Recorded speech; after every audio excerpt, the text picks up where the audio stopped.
Okay, so this is an introduction to forensic science. This isn't part of your book, but I thought it'd be a good primer to kind of understand what is involved in forensic science itself.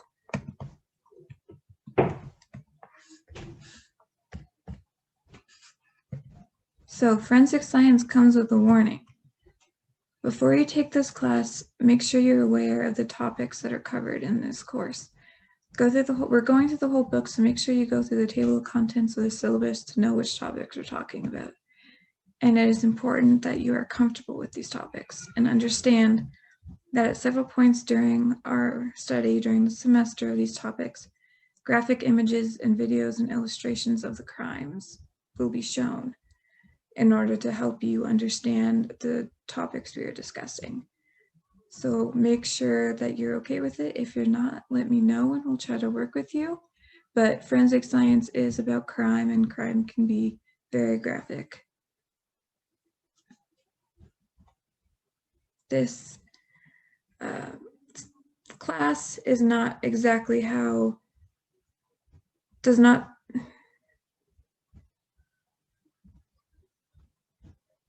this course is not a criminal's how-to guide, but the science behind how criminals are caught. So what's the purpose of forensic science? To analyze the evidence in a crime to be used in a legal system.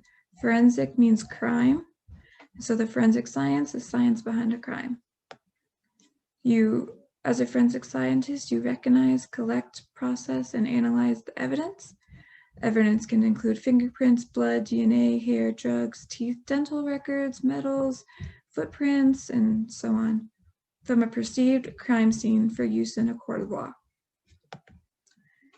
So the forensic scientists are trying to find out what was going on during the incident at the crime scene, to try to figure out who it was, what caused it, find out who did it.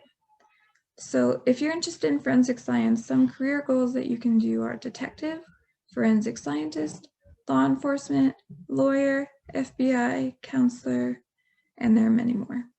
Forensic scientists should have a certain mindset when they approach new evidence. Assume nothing. Don't have a predetermined conclusion in your head of what you think something will be at a crime scene. Do it very objectively, and that will be the best way. Make sure you have good observational skills and be resourceful. You have to think outside of your discipline. Sometimes you're a forensic chemist, but you need to look at it from a forensic biologist point of view, things like that. There are a lot of disciplines in forensic science that it is important that you can understand all of them and know how to work with all of them. Be creative in your analysis. You have to build a big toolbox and use new techniques. You need to be up to date on all the new literature. Advancements in forensic science are always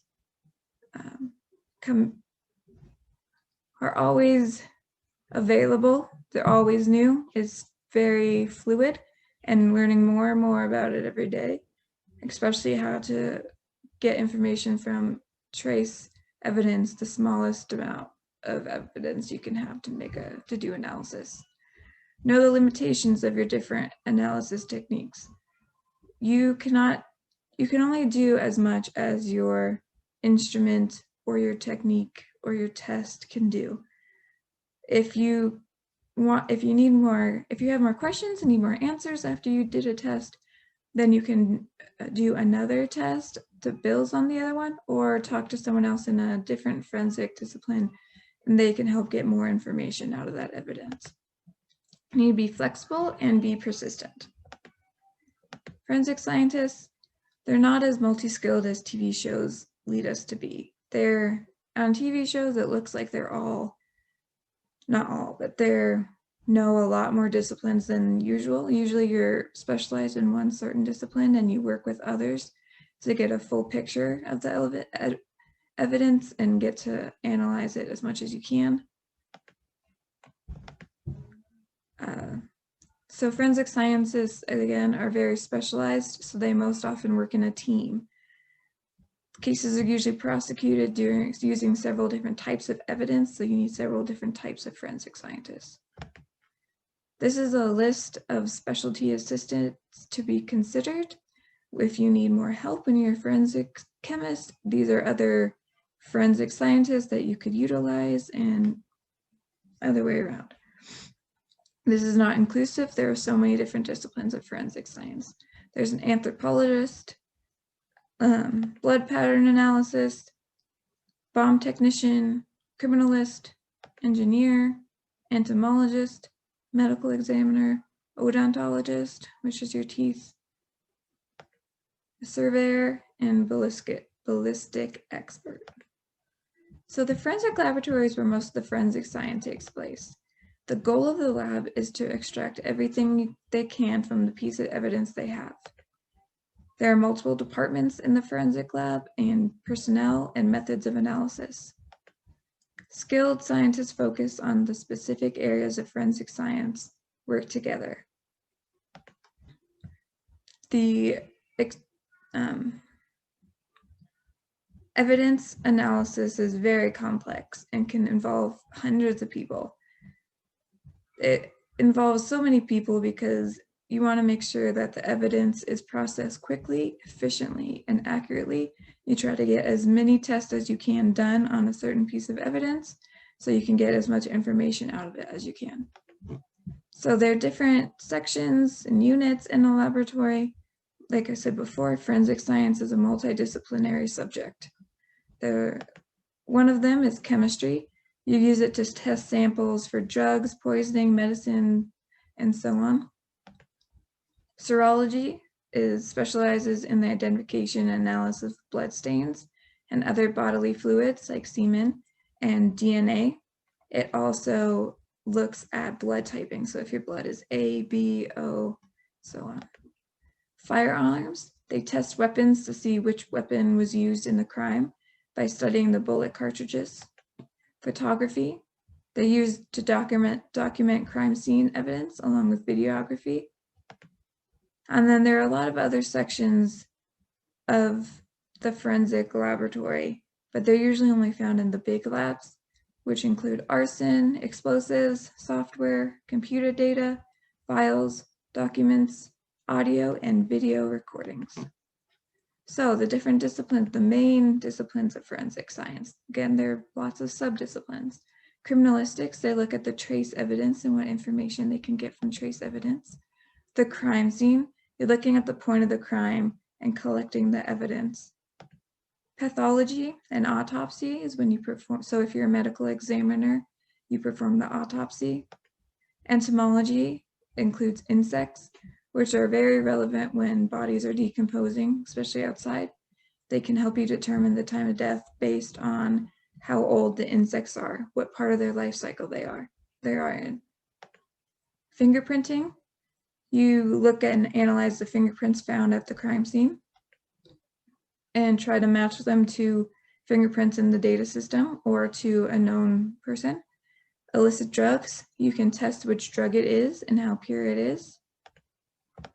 Toxicology, have you ever heard of a tox report? It shows the presence of drugs or poisons in the body and how much or relative concentrations there were in the body. Question documents, suicide notes, ransom notes, handwriting. They analyze all these documents to see who wrote them, if the handwriting matches a suspect or not. Anthropology, they look at the skeleton to see what information the bones can give us. The bones can tell us how long the body has been dead, can also show us the type or cause of death. If they're stabbed and it was hit their artery and their bone, then you know that was most likely the cause of death. If the weapon hits the bone, then you'll be able to see it. If it doesn't, then you can't see it. Fire and explosion, they look at where did the fire start? Was there an accelerant? If there's an accelerant, then that usually means there's arson. Ballistics, they look at guns and bullets.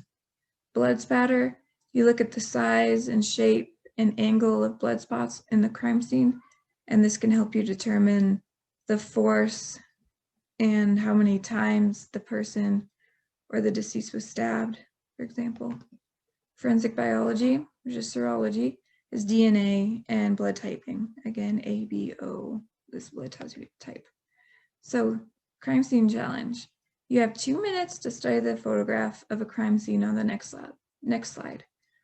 Pay attention to the details as you'll be asked 10 questions about the crime scene.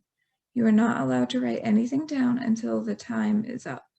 This is going to test your observation skills, which again are essential when you're looking for evidence at a crime scene.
Okay, so here are the questions for you to look over.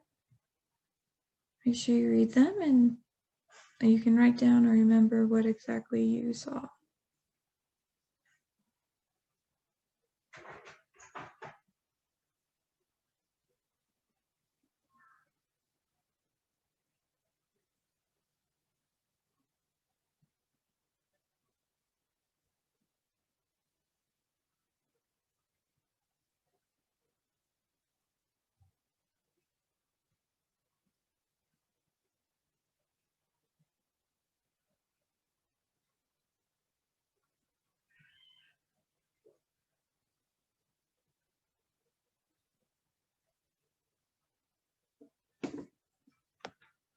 Okay, so look at the answers and how many did you get right?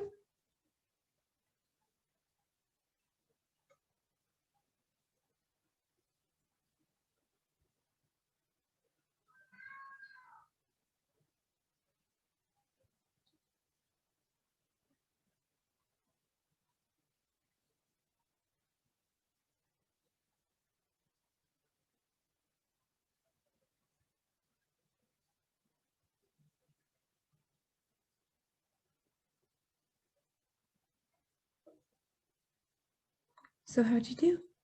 I missed 1. I missed number 6. What was the name of the plaque on the desk? I thought it said Bill, but it was Brian. So that kind of showed you how you need to be a good observer, how you need to look at everything in a scene, even things that don't look important. So when you're looking at a crime scene, make sure you observe it systematically. Use a set pattern to study each crime scene. That will make sure that you become more familiar on how to be an observer and how to observe. and make sure that you don't miss any evidence. You need to turn off your personal filters. You need to collect the information first and interpret data later. Write down everything you see, take pictures of everything, and then you can interpret the data later. You don't need to look for answers right there. You need to document, document, and document. This is going to come up a lot. If you do not document evidence, it may be able to be thrown out during a legal court proceeding, which means that a murderer could get off and not be prosecuted if the main piece of information was not documented properly. Make sure you find clues in ordinary details. Little details here and there might prove to be very, very useful. So just make sure, again, you're observing everything you can. And it takes practice and training. The more crime scenes you observe, the more things the better you are at observing and getting your skills.